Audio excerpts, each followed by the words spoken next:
Hey, how many times have I had a girlfriend that, like, I'm at her house and I'm like, okay, do you have a hammer? I can fix that. And they bring over this little tiny hammer. They usually have like a little like sort of toolbox thing that they bought, maybe at Walmart, but it has a little hammer in it that I don't have one, but the head on the hammer is like real small. It's not even really appropriate for doing tacks or anything like that. It's a really tiny hammer, and they bring you that hammer. Now, that is not helpful, okay?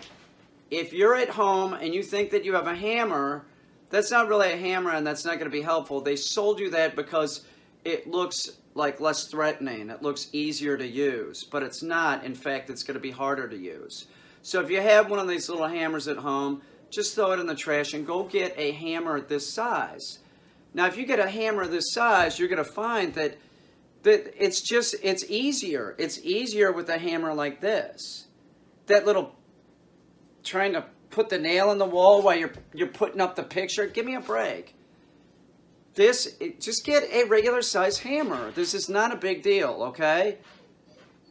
You should have this at home. You should have this. This is a hammer. What you have is crap. Throw it in the fucking trash. It is. It's fucking trash. You think, why would I be telling you this if it wasn't the truth? That is not a fucking hammer. This would be a hammer. Okay? You were sold garbage. You're being sold a bunch of crap. You are. It's like they sell this crap to people that like have like it's for chicks, generally speaking, or dudes that are just really incompetent. So they don't know what they're, it's a chick hammer. Let's just, fuck it. I don't care if it does it. I don't care how this sounds. All right. I know that this isn't PC and I know that I'm going to come off like a sexist, but those little tiny hammers, that's a chick hammer. Don't fucking use that. Throw it in the trash and get a regular hammer. Okay. Have you seen one? This one's 30 years old and I've left it outside many times. But if you see one like this, get it. Get it. This is the hammer you should have right here. This is a classic hammer. Get this, and you'll be able to put your nail in your drywall. That's what usually people do. You really shouldn't be putting a nail in drywall, but you should have a normal size hammer. Okay? Shit. Starving, so I'm going in here. This is Pudgy's. Delicious. Well, not really, but I've only eaten here once. It was pasta. It was fine. It was good. It'll be easier than me going home cooking. So I'll eat a Pudgy's. Left me standing there too long. I'm like, fuck it.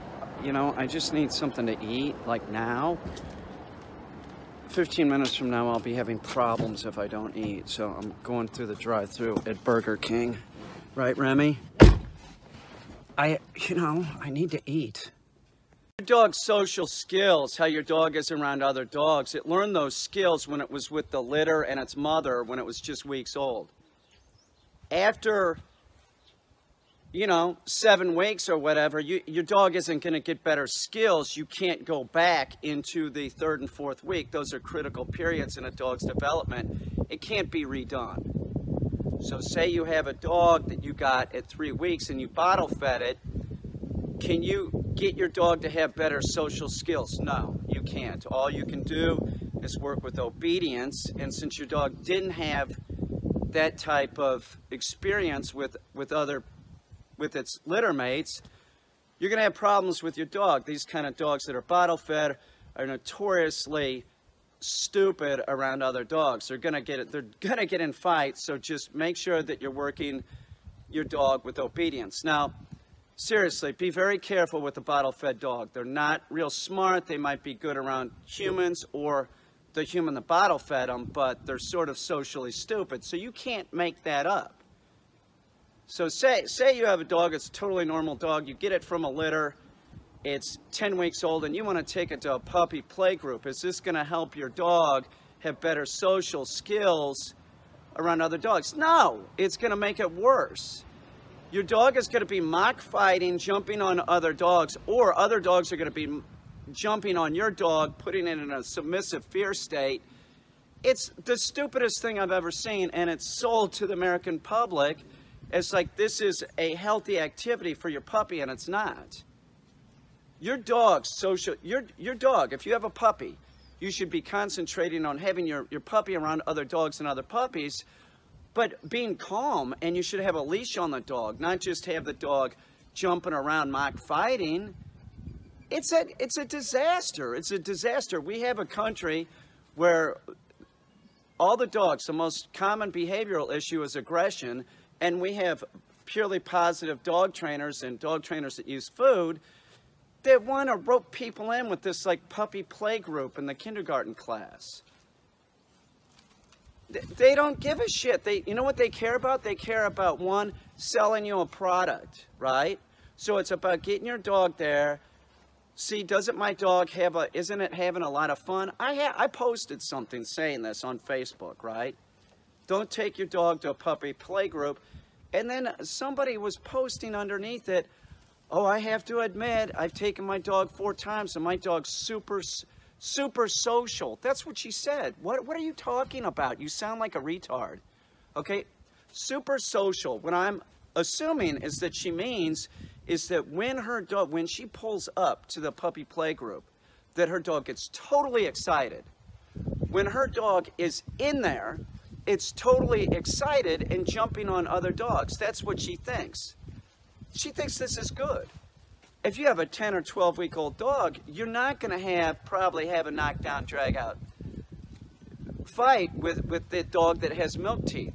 But as the dog gets older, once the dog's about 7, 8, 9 months, and you already think that this is a healthy activity for your dog, you take the dog to the dog run, bam, at 8 months you have a dog, there's a dog fight and your dog's already had its first fight.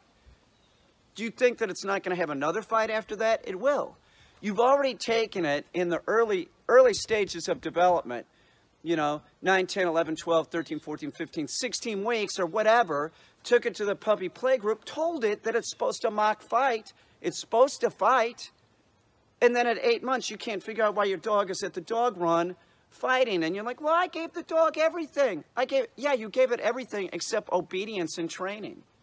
Instead of training your puppy, this is what it all boils down to. It boils down to laziness. It's the same type of mentality, the puppy play group or the dog run. I don't want to spend time with my dog training. That's difficult. But if I take it to a dog run, then they stand around thinking like, oh, look, my dog's socializing. I'm doing something good for my dog. No, you're not. You're a piece of shit, and you're just as foolish as the other dog owners in this country. The majority of dog owners, I'm sorry, y'all stink. You can't get it. You're sucked into this, like, looking at the dog in an anthropomorphic way. And let's look at the dog in an anthropomorphic way. Let's talk about humans that mock fight. Mock fighting for a human is practicing judo, boxing, wrestling, any of those, MMA, anything like that. So you practice MMA. You're practicing for... I know this because I did this. I practiced for a fight when I was in the military. I knew the fight was going to happen, so I practiced, not really fighting. And then when the fight happened, I was good to go. And that's what your fucking dog is doing. You don't get this, do you? Your dog at the dog run or the puppy play group that has its 2 feet up and jumping on the other dog, that's mock fighting. It's both feet should be on the floor. You should have a leash on your puppy. You should have a leash on your dog, and you should be teaching the dog to be calm around other dogs. They don't have the social skills that we have, meaning as humans.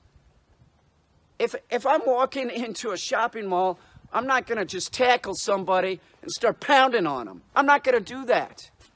But a dog will. You've already told it that that's what you want it to do. You want it to mock fight. You want it to play fight. You want it to fight. Peaches. And I don't do a lot of videos with Peaches, and I probably should. The reason why I don't do a lot of videos with her is that she's always missing feathers. Now, she was a plucker. She does not pluck anymore. Do you, Peach? I made a collar for her out of polycarbonate so she couldn't pluck. She had the collar on for a couple years. When I got her, I had walked into a pet store. Hi, Peach. Do a little dance for us. I walked into a pet store and I saw her in a cage and she was bleeding, no feathers. So the only place that she had feathers was on her head. All the rest of them had been plucked off and she was bleeding. So I said to the person, I said, what about this bird? How much for the bird? And I thought the person that owned the pet store would say, oh, just take it, you know. The bird needs, that's Solarton, my kid in the background. I figured that the pet store owner would be like, well, you get a lot of medical care coming up. Why don't you just take the bird off my hands? No. $250. So I begrudgingly opened up my wallet and paid for Peaches and walked out. The medical bills on Peaches were huge. I had to have all kinds of blood work done. I had a feeling I knew what was the problem, which was Giardia. Now, Giardia in birds, if they get Giardia, it'll make their like skin itch, and then they'll start plucking. Giardia, right, Peach? And so I put Peaches on metronidazole, got rid of the Giardia, kept the collar on because it became behavioral. But once a bird has plucked this severely, they damage their skin so bad that they won't grow feathers. So Peaches won't grow feathers. And if I use Peaches in videos, then I always have to explain like why she doesn't have feathers. So it's just sort of like just more of a pain in the ass than anything. But I like Peaches. I should just use her, and if I see any comments like that, just ignore them. Or just have something, you know, she was a plucker, and just leave it at that. She doesn't pluck it. She doesn't pluck anymore. If you have a bird that plucks, it's a difficult thing to get the bird to stop plucking. It takes a lot. I mean, she had the collar on for quite a long time. And to be able to, I will make people collars. I do that. It's not cheap. But I will make custom polycarbonate collars. She's a great bird. I like her. I love her. I mean, I like her and I love her. She's very entertaining. She's not a real loud bird. She, you know, she's a typical Goffin's. With that plucks so bad that she can't grow feathers. I have owned Peach for about, oh man, 10 or 11 years.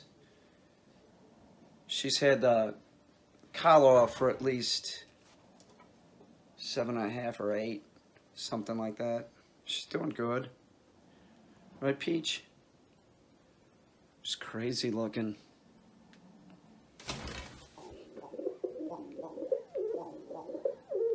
It's Peaches. Peaches!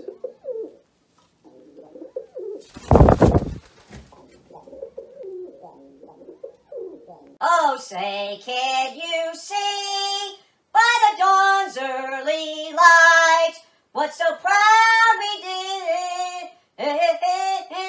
Lights gleaming and bright stars and stripes.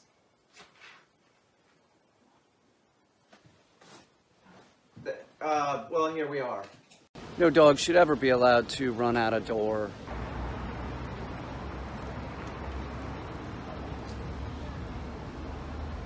No. She knows. If you do that, you're conditioning the dog to be excited. Absolutely. The door is a point of positive reinforcement. Your dog should know not to do this.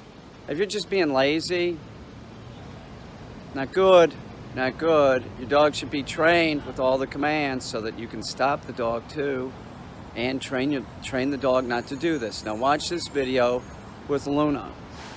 I'm making sure that she doesn't run out the door. She can't go, oh, I opened the door so you can run out on the street. No, absolutely not. You get your dog in the door frame and just have it sit and get used to sitting in the door frame. That's a huge start. Watch Luna.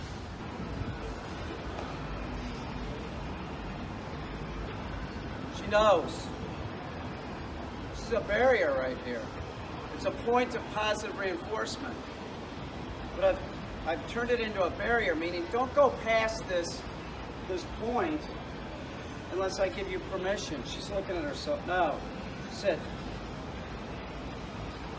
Tell the dog no. Just stand there like a bump on a log and let the dog drag you through the door, and you wonder why your dog is a jerk on the street. By the way, I have a mini educator on her. I have a Garmin for her, it's being charged, but as far as like general dog training goes, this is the collar of choice. This is awesome. She's on 10. It's lower than a human can feel it. This goes from 10 to 100. Anything below 15, a human can't even feel it. Right, Luna? The Garmin, by the way, the Garmin, I can feel 1. This is an awesome product. I'm not saying the Garmin has a lot of nice things about it. The Garmin Smart Dog does. It has a lot of nice things, but for general dog training, you're not going to be able to beat the mini educator. It's got the blunt stimulation. I'm telling you, you can't feel this collar under 15%. Get your dog in the doorway like this and just stand here. Get the dog used to being calm in the doorway. If your dog's running out the door, try using your leash. Learn how to hold the leash proper. Start giving the dog direction. She's calm. We can walk out right now. Heel. Now do it again, because we're doing this. But every time I go out the door, there's never a time that I would let a dog drag me out the door. There's no way. And I just worked on this with her. We've worked on this before, but we're gonna do it again. Dog training is repetitious. Get success 3 times in a row. If you get success 3 times in a row, the dog's, the uptick's gonna be good. Your dog's body is gonna be responding appropriately. Remember, your dog does not think. It responds, and it responds with conditioned commands like this, or instinctually. When a dog is responding instinctually, no good. They always make the wrong choice. It's a dog. She's not out in the wild. She's living among humans. They must learn to be compliant. It's a human society. It's not empire of the dogs. It isn't. She needs to behave. All dogs should learn this. We have 4 million dying every year, and we have 4 million people getting bit. People just don't want to. They want a dog, but they don't want to do any work. Even though that she's doing a board and train, her mom knows that she still has to work with the dog. This just makes it so much easier. It is. She knows a bunch of stuff going back. She's not doing stupid shit like that. And that's a big thing with dog training. Don't let shit start. You're letting a puppy run out the front door? Yeah, well, it's going to be an adult and it's going to be doing the same shit. You let the puppy jump up on you? Well, it'll be doing that when it's an adult too. And if your dog does that, you need to respond and say, "Don't jump on me, dog." That's another video. Don't let him do that. Put your knee up and say no. Don't let them start doing this shit. Let's do it one more time. Luna, heel. Little Loom. Sit. You're good. She's a good dog. She's cute as shit. Heel.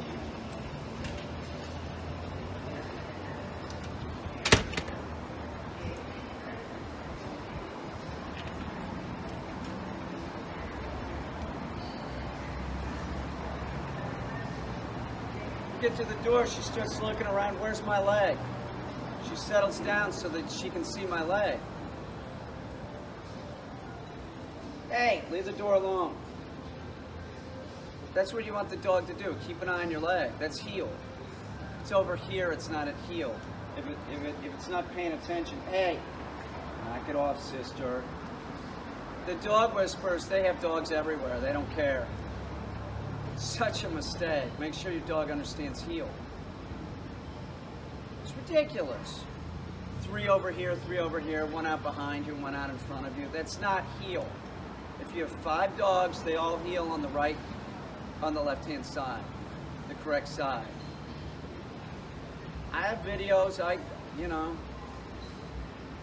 most dog trainers that are decent can get more than one dog to heel on the left-hand side. It's not that big of a deal.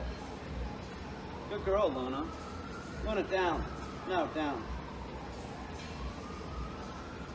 Another reason why I do this is this door has a reflection, and sometimes it's a distraction. I want the dogs to get used to that. I don't want them to respond to the reflection.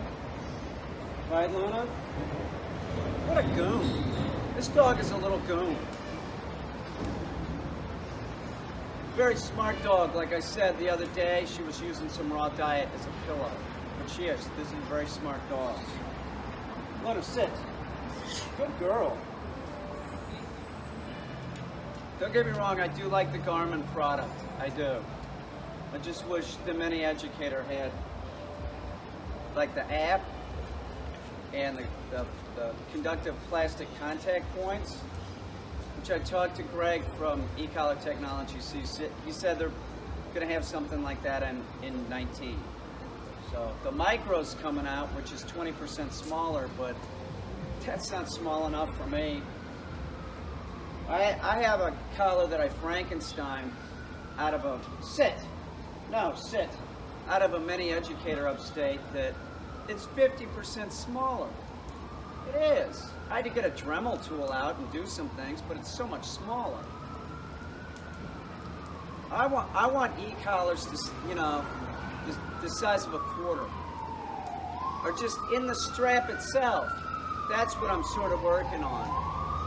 No, don't do that. No, sit. If the dog is sniffing, it's not paying attention. Don't let the dog just sniff around. And know this, if your dog is sniffing, that's an indication that your dog does not understand a potty command.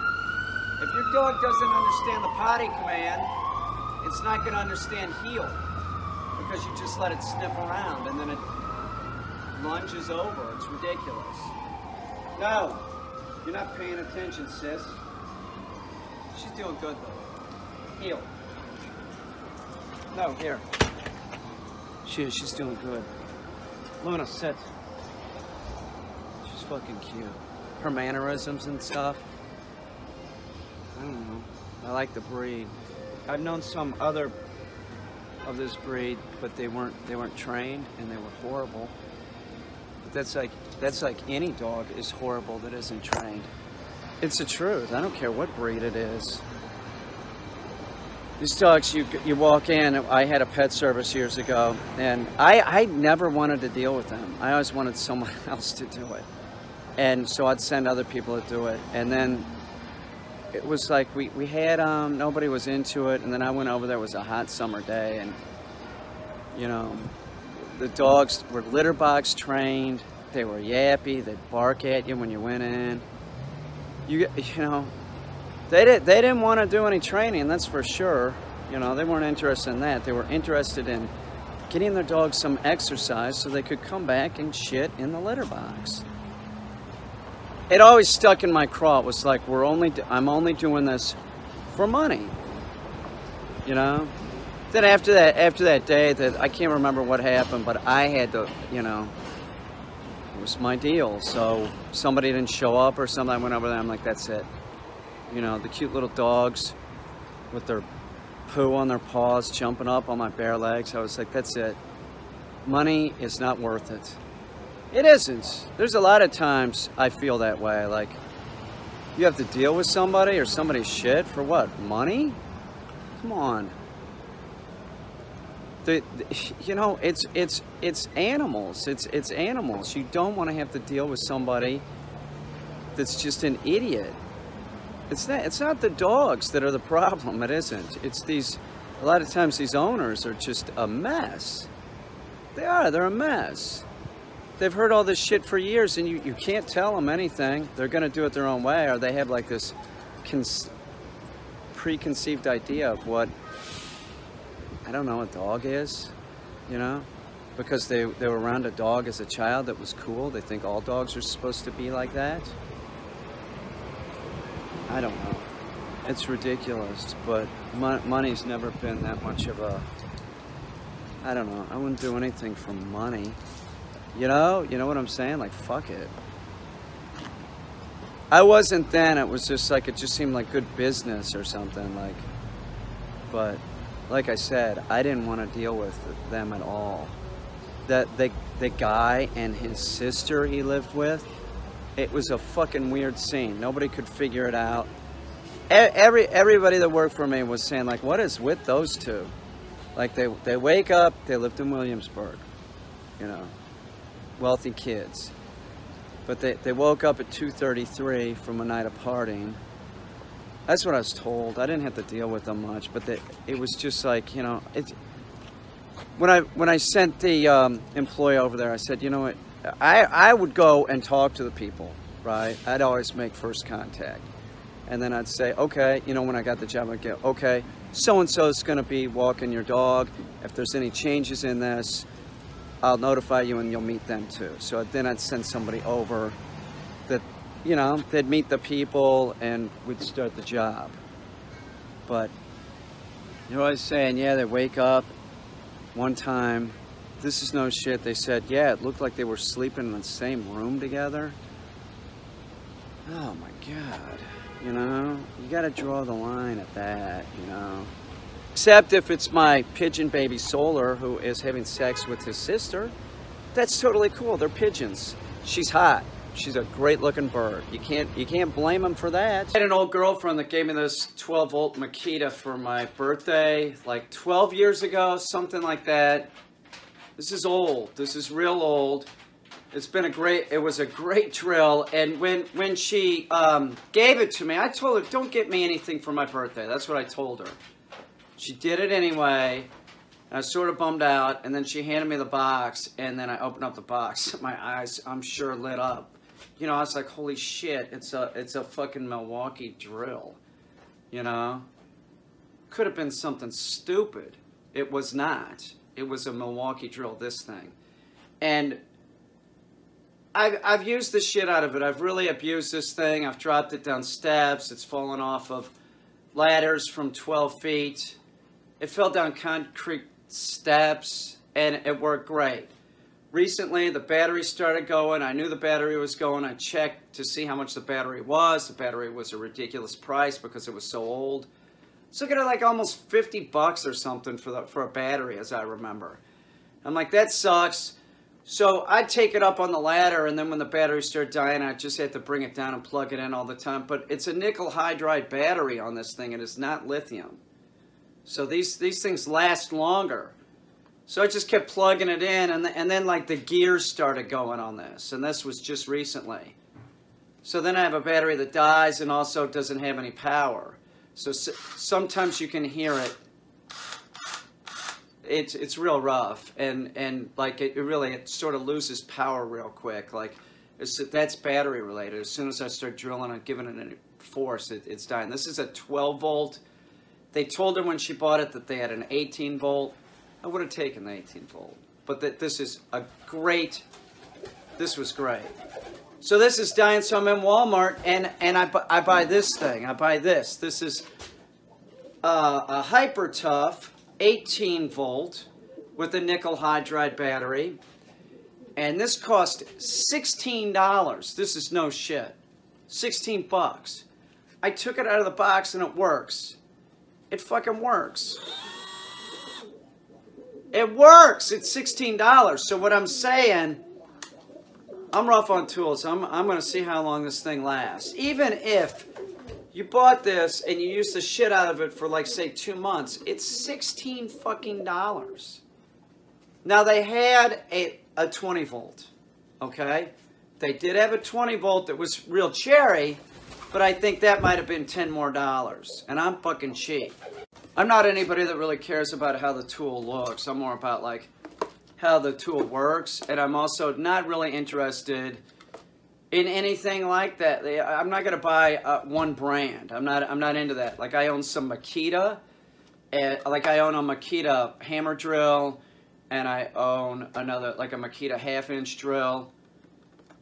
But I'm not gonna just like buy Makita or anything like that. I buy whatever's cheapest that works. That's it. I just want performance at a low cost. So let's see where this is made. Wear safety goggles. No, it's a nickel cadmium battery. It's not nickel hydride.